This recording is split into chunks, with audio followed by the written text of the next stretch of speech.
राधे राधे। जय श्री कृष्णा। श्रीमद् भागवत महापुराण 10वें स्कंद का 46 और 46वां अध्याय।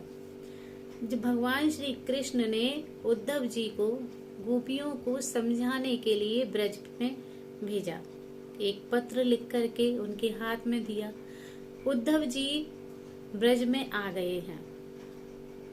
नंद बाबा और यशोदा मैया से भेंट हुई है उनको बता रहे हैं कि लाला बहुत अच्छा है, आपको याद करता है। नंद बाबा कहते हैं, अच्छा हमारी याद करता है हमारा लाला। यशोदा मैया इस तरह से कहते कहते रोने लगी हैं। नंद बाबा भी रोने लगे हैं। खूब बात हुई है।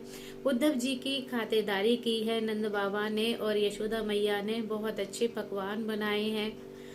इसी तरह से पूरी रात हो गई और नंद बाबा और उद्धव जी को बातें करते करते सुबह हुई। सुबह उद्धव जी गोपियों से मिलने के लिए गए। यमुना जी के किनारे जब वहां पर पहुंचे हैं तो सभी गोपियां रथ को देख करके सोच रही हैं कि अक्रूर जी फिर से आ गई हैं क्या, हमारे कन्हैया को वापस ले आए हैं क्या, ये कौन है, लग तो नहीं रहे लाला जैसे, पर वेशभूषा तो इनका बिल्कुल हमारे कन्हैया जैसा ही लग रहा है। अरे कोई और है, निर्मोही वो क्यों लौट के आएगा। इस तरह से मन में सोच रही हैं और आपस में बातें कर रही हैं। तो उद्धव जी ने कहा कि गोपियों, मैं तुम्हारे लिए भगवान श्री कृष्ण का संदेश लेकर के आया हूँ। वो तुम्हें बहुत याद करते हैं, वो तुम्हें बहुत प्रेम करते हैं।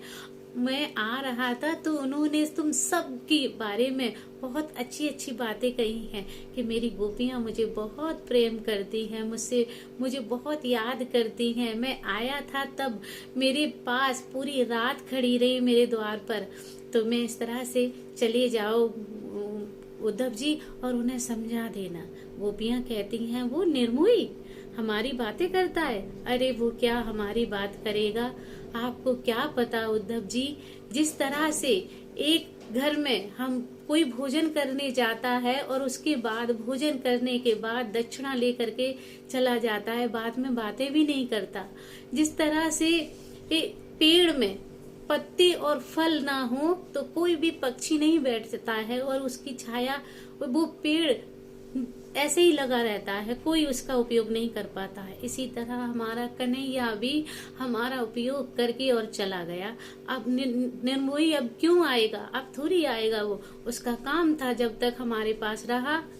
तो उद्धव जी ने कहा, नहीं नहीं, वो कहते हैं कि आपने उनके साथ में रास किया, माखन चुराया, गाय चराई, कालिया नाग नाथने की बारे में आपके बारे में बताया, सभी लीलाएं बताई हैं, सभी के बारे में एक एक बात बताई है। तो खुश हो गई गोपियां। गोपियां कहती हैं, अच्छा हमारे बारे में हमारे कन्हैया ने ऐसा ऐसा कहा है।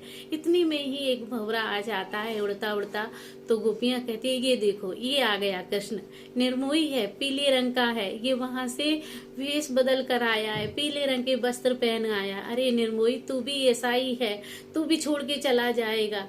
तो तेरे मुखड़े पर जो पीला रंग लगा है वो कृष्ण से तूने चुरा लिया है। इस तरह से भंवरे से भी लड़ाई कर रही हैं, उससे भी रीत गुस्सा हो रही हैं, लड़ रही हैं गोपियां।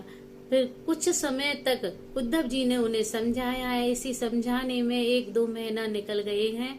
उसके बाद में उद्धव जी वापस अपने मथुरा जा रहे हैं। तो जाते समय गोपियों ने तब तक उन्हें देखा जब तक उनका ध्वज दिखता रहा। उद्धव जी की इस तरह से विदा की है गोपियों ने। ऐसा प्रेम है, ऐसा कृष्ण जी का वियोग हुआ उनसे कि वो हमेशा उन्हें याद ही करती रही। जय श्री कृष्णा। राधे राधे।